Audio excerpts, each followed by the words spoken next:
Hello,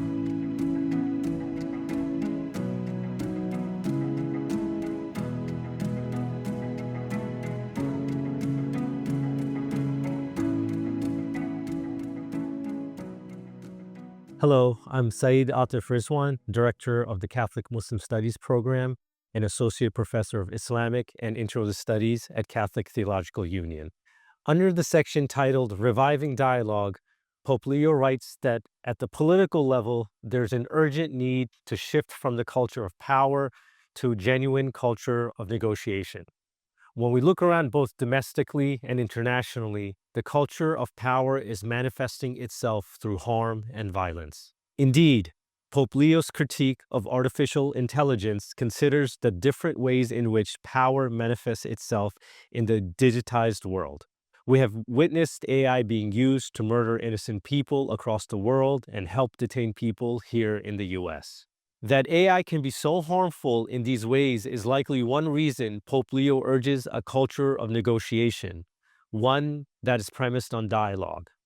The Pope also writes that interreligious dialogue can play a decisive role in bringing about peace, and I agree. But one challenge we face in dialogue is that dialogue itself is not neutral. Dialogue, too, can exhibit broader trends of cultures of power. AI models are not objective, and even if someone claims that they are, any person with a modicum of integrity knows that the concept of objectivity, especially in the field of the humanities, is a mirage. More often than not, the concept of objectivity is coded ideologically and structured by none other than those in power. Indeed, AI models are purportedly trained in numerous religious traditions, and such models are not coded to advocate for one religion over another. But AI models are built by and have access to documents available in the public.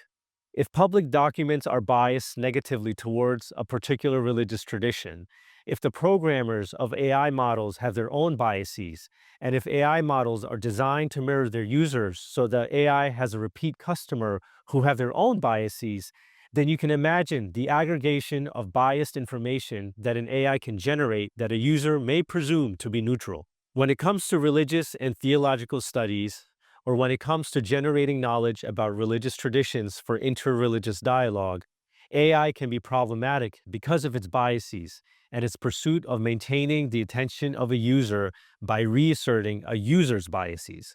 Given the scourge of anti-Muslim bigotry and anti-Semitism permeating our society, a person runs the risk of interacting with AI that has the very real potential of reaffirming anti-Muslim bigotry and anti-Semitism, among other forms of religious hate. So the question one has to ask is, what do we do? I return to the encyclical of Pope Leo. We need human-to-human dialogue. We need human-to-human dialogue to identify and resolve biases that an AI model cannot. We need human-to-human dialogue to identify sources of power and push back against them. We need human-to-human dialogue to build coalitions of peace that can go toe-to-toe with coalitions of war. Whereas violence transcends religious affiliation, peace too can transcend religious affiliation. An interreligious coalition of peace is not only possible, but in the age of AI, it is necessary.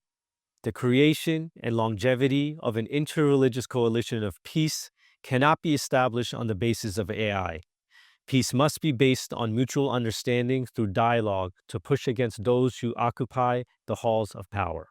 To reaffirm Pope Leo's vision, authentic person-to-person dialogue can drive deep and meaningful peace building.